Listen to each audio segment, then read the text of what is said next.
This is the Lone Crater YouTube. We hope this video helps. In this video, I will explain how to make Roblox accessories on mobile.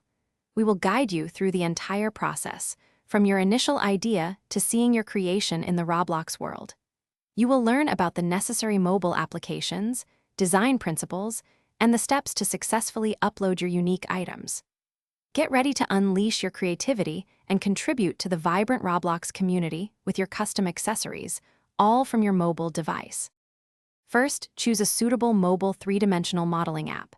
Many free and paid options are available, offering intuitive interfaces for touchscreens.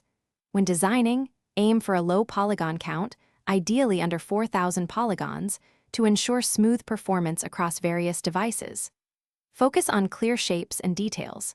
Then, apply vibrant textures and colors to make your accessory truly stand out and capture attention within the Roblox universe.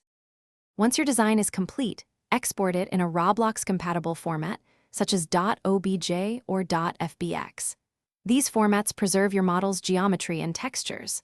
Next, open your mobile web browser and navigate to the Roblox Creator dashboard. From there, you will find the option to upload new assets. Carefully upload both your mesh file and any associated texture files, ensuring everything is correctly linked for the next stage. The final crucial steps involve testing and publishing. First, load your accessory into a Roblox experience to see how it looks in-game. Check for any clipping, incorrect scaling, or texture errors. Make necessary adjustments to its size and placement to ensure it fits perfectly on different avatar bodies.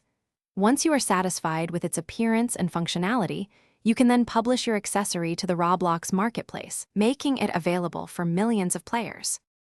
Thanks for watching. Consider subscribing if we helped you.